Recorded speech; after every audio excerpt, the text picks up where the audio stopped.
Hello friends.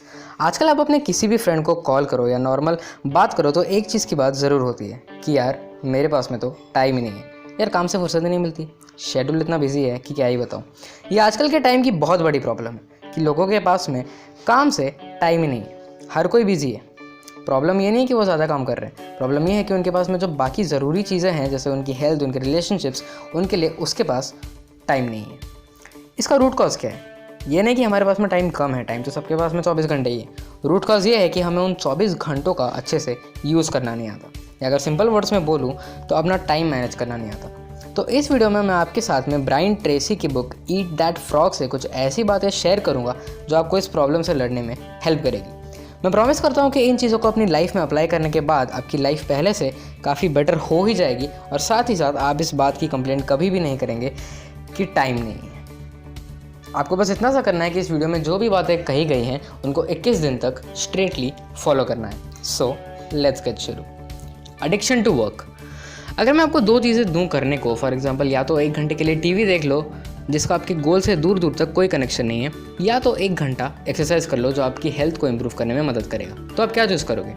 90% से ज़्यादा लोग कहेंगे कि एक्सरसाइज वगैरह देखा जाएगा, अभी टीवी देख लेते हैं। अब ऐसा क्यों होता है? सिंपल है, आपको टीवी देखने में मज़ा आता है और एक्सरसाइज करने में नहीं आता। तो इससे ये बात समझ में आती है कि हम उसी चीज़ की तरफ अट्रैक्ट होते हैं जिसमें हमको मज़ा आता है। ब्रेन हमारी हमेशा वहीं जाएगी जहाँ उसको ज़्यादा मज़ा दिखेगा। तो अगर हम कुछ ऐसा कर दें कि हमको उस काम में मज़ा आने लग जाए जो हमको करना है, जो हमारे गोल के लिए ज़रूरी है, तो कितना बढ़िया हो जाएगा। मज़ा का मज़ा भी आएगा और काम भी बड़ी आसानी से हो जाएगा। अब जिसको हम मज़ा बोलते हैं वो क्या है? छू करके दिखाओ मज़े को, नहीं कर सकते, लेकिन मज़े की एक फ़िज़िकल फॉर्म है, ज़रूर है। बेसिकली क्या होता है, जब भी हम कोई काम करते हैं जो हमें अच्छा लगता है तो हमारी ब्रेन में कुछ केमिकल्स रिलीज़ होते हैं जिनको हम एंडोर्फिन्स भी बोलते हैं। तो हमें बस इतना ही करना है कि जिस भी काम में हमें प्रोडक्टिविटी को बढ़ाना है वो करते हुए हमारे ब्रेन में एंडोर्फिन्स रिलीज़ हो। अब ये कैसे होगा? एक एग्जांपल से समझते हैं। 70% से ज़्यादा स्टूडेंट्स को पढ़ाई में मज़ा नहीं आता। तो अब मैं आपको एक ऐसा तरीका बताने वाला हूँ जिससे आपको पढ़ने में मज़ा आने लग जाए। तो किसी भी काम में मज़ा लाने के 2 तरीके हैं, फिजिकल और साइकोलॉजिकल। राहुल का पढ़ाई में बिल्कुल मन नहीं लगता था, तो उसने एक तरकीब लगाई। जिस चेयर पे बैठ करके वो पढ़ता था और जिस टेबल को वो यूज़ करता था उसे डेकोरेट कर दिया। स्टडी लैम्प के रॉड पर कुछ मोटिवेशनल 1-लाइनर कोट्स लगा दिए। अपनी स्टडी टेबल के आसपास की सराउंडिंग को भी साफ़ कर दिया। कुछ कलरफुल से बुकमार्क्स रख दिए। इसे कहते हैं फिजिकल तरीका to release endorphins while doing your work. इससे हुआ क्या कि राहुल जब भी पढ़ने के लिए बैठता था तो उसका जो अंदर का एनवायरनमेंट है वो सही सा सेट हो गया था, उसकी अंदर की वाइब बहुत सही हो गई थी। राहुल ने एक और चीज़ करी। बचपन से उसका सपना था कि उसे सॉफ्टवेयर इंजीनियर बनना है। उसने ये समझा कि सॉफ्टवेयर इंजीनियर बनने के लिए उसके फंडामेंटल छोटी क्लास से ही क्लियर होने चाहिए। तो इससे जब भी उसे पढ़ने का मन नहीं करता था वो बार बार अपने गोल के बारे में सोचता और उसे पढ़ने का मन करने लग जाता था। इससे क्या हुआ? वो जैसे ही पढ़ने के लिए बैठा उसे वहाँ से उठने का मन ही नहीं करता था, क्योंकि उसने वो वाइब सेट कर दी थी। जहाँ राहुल को पहले पढ़ाई में बिल्कुल भी मन नहीं लगता था, अब उसके बोर्ड्स में काफ़ी अच्छे मार्क्स आए हैं। आप उसे कॉन्ग्रेचुलेट भी कर सकते हैं। Set the table. इस पॉइंट का पूरा जो कनेक्शन है वो है क्लैरिटी के साथ। ऑथर ब्रायन ट्रेसी कहते हैं कि अगर आपको क्लियर पता हो कि आपको क्या करना है तो वहाँ पे फालतू की चीज़ें सोचने के लिए ज़्यादा टाइम वेस्ट नहीं होता और सब आराम से होने लग जाता है। इस स्टेप को एग्जीक्यूट करने के लिए 7 स्टेप्स और हैं। Decide exactly what you want. For example, अगर आप अपने जॉब के लिए परेशान हो क्योंकि आपको एक प्रोजेक्ट कंप्लीट करना है, तो सबसे पहले ये डिसाइड करो कि आपको कितना कंप्लीट करना है, उसमें क्या क्या कंटेंट होंगे और वो कितनी देर में करना है। Right it down. लिखने से आपको एक परफेक्ट पिक्चर मिलेगी उस टास्क की जो आपको कंप्लीट करना है। इससे काम और ईजी हो जाता है। Set a deadline. कब तक कंप्लीट करना है डिसाइड कर लो। What you have to do. ये टास्क कंप्लीट करने के लिए आपको क्या क्या करने की ज़रूरत है, पहले से ही उसके लिए रेडी हो जाओ। Make a plan. फटाफट से एक प्लान बनाओ कि ये कैसे जल्दी से जल्दी हो सकता है। Take action.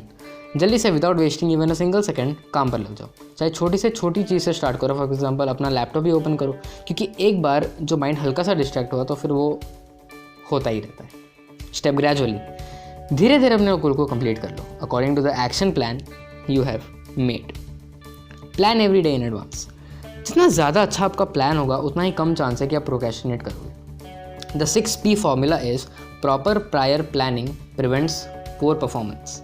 एक रात पहले अपने फ़ोन में या फिर एक नोटबुक में वो सब चीज़ें लिख दो जो आपको कल करनी है। इससे आपको अगले दिन ये सोचने में टाइम वेस्ट नहीं होगा कि पहले क्या करूँ बाद में क्या करूँ। द 80-20 रूल, इस रूल के फाउंडर है विल्फ्रेडो पैरेटो, इसलिए इस रूल को पैरेटो रूल भी कहा जाता है। मैंने इस रूल के बारे में अपने पिछले कुछ वीडियोज़ में भी बात करी। ये रूल ये कहता है कि आपकी लाइफ में जो 80% रिजल्ट्स आते हैं वो बस 20% एफर्ट से आते हैं। दैट मीन्स कि आप जो भी टास्क कर रहे हो उसमें सिर्फ 20% टास्क ऐसे हैं जो कि 80% इंपॉर्टेंस रखते हैं। तो अगर आपके पास में 10 काम है करने को और आप कंफ्यूज हो कि पहले कौन सा करूं, तो डिसाइड करो कि उन 10 टास्क में से ऐसे कौन से 2 काम हैं जो सबसे ज़्यादा इंपॉर्टेंट है। उन 2 टास्क को पहले कर दो। Simple. Practice creative procrastination. Procrastination यानी चीज़ों को टालना हमेशा बुरा नहीं होता। कैसे? ऐसे। पिछली पॉइंट में हमने बात करी कि वो 2 चीज़ें जो सबसे ज़्यादा इंपॉर्टेंट है उसे हमें सबसे पहले करना है। अब इसके एक और स्टेप आगे बढ़ते हैं।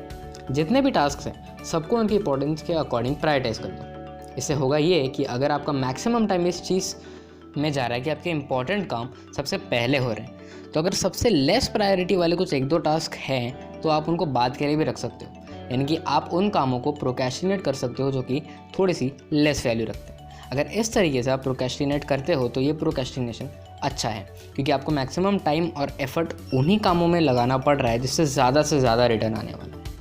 अगर आप इन सारे पॉइंट्स को 21 डेज तक सिंसियरली फॉलो करते हो तो ये गारंटी है कि आपकी लाइफ में थोड़ा थोड़ा चेंज ज़रूर आने लग जाएगा। आप प्रोक्रेस्टिनेट करना बंद कर दोगे, आपकी प्रोडक्टिविटी, आपकी टाइम मैनेजमेंट स्किल्स एक नेक्स्ट लेवल पर पहुंच जाएगी। Hope you like the video. अगर आपको किसी भी प्रॉब्लम का प्रैक्टिकल सोल्यूशन चाहिए, किसी सेल्फ हेल्प बुक की समरी चाहिए या फिर किसी पर्सन की बायोग्राफी चाहिए, मुझे नीचे कमेंट में लिख करके ज़रूर बताइए। मैं ट्राई करूँगा उस टॉपिक के ऊपर वीडियो बनाने का। See you next Sunday. Till then bye bye. Thank you so much. Wish you all the best.